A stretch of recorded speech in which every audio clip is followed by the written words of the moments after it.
അറിയോ? ഇനി നന്നാകണമെങ്കിൽ ജാതിയും മതവും പാർട്ടിയും നോക്കാതെ ശിക്ഷാ നിയമത്തിൽ മാറ്റം വരുത്തണം.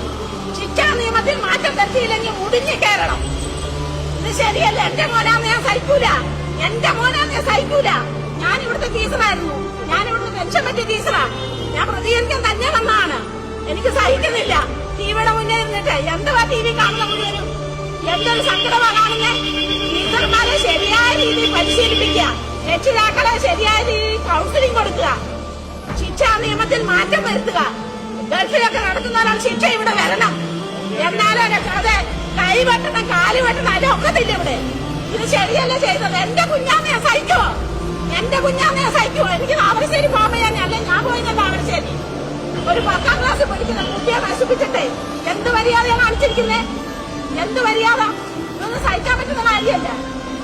ഒരിക്കലും ആ കുട്ടികളെ പരിശീലിക്കരുത്. ആ കുട്ടികളെ ശിക്ഷിക്കണം. മാതൃകാപരമായ ശിക്ഷ കൊടുത്തിരിക്കണം കുട്ടികൾക്ക്. 15 ബാല നിയമങ്ങളെല്ലാം മാറ്റണം. ടീച്ചർമാർക്ക് ഒന്നാമത്തെ ചൂരവടി കൊടുക്കണം. ടീച്ചർമാരുടെ കൈ ചൂരവടി വേണം. അല്ലാതെ ഈ ലോകം നന്നാകാൻ പോകുന്നില്ല. അതെ ഇവിടുത്തെ ടീച്ചറാണ്.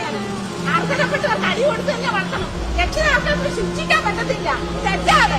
രക്ഷിതാക്കൾ കുഞ്ഞുങ്ങളെ ശിക്ഷിച്ചു വളർത്തണം. രക്ഷിതാക്കൾ കുട്ടികളെ ശിക്ഷിച്ചു തന്നെ വളർത്തണം. എന്റെ ജയ രാമേന്ദ്രൻ പ്രതികരിക്കാൻ തന്നെ വന്നാൽ ടിവിയുടെ മുന്നേ സഹിക്കാൻ പറ്റുന്നില്ല. അതുകൊണ്ട് വന്നാണ്. ഇത് ശരിയല്ലേ ചെയ്യുന്നത്? ആരെ പിടിച്ച് ജയിലാക്കിയിട്ടോ ചെലവ് ചെറുപ്പക്കാർ പിള്ളേർ ഞാൻ ഒരു രാഷ്ട്രീയത്തിലും പങ്കെടുത്തില്ല. ഒരു രാഷ്ട്രത്തിലും ഒരു മതത്തിലും ഇല്ല. ഇത് ശരിയല്ലേ ചെയ്യുന്നത്? അത്രയാണ് എനിക്ക് പറയാൻ. വേറൊന്നും എനിക്ക് പറയാനില്ല. കണ്ണീരാണ് കുട്ടി. എന്റെ കുട്ടിയാന്ന് ഞാൻ കരയൂലേ? എന്റെ കുട്ടിയാന്ന് ഞാൻ സമ്മതിക്കോ? അതുകൊണ്ട് ഞാൻ പ്രതികരിക്കാൻ വന്നത്. ഇത് ശരിയല്ല. ഇത് ആ കുട്ടികൾക്ക് മാതൃകാപരമായ ശിക്ഷ കൊടുത്തെങ്കിലേ ഈ കേരളം നന്നാകത്തുള്ളൂ. ശരിക്കും ശിക്ഷാ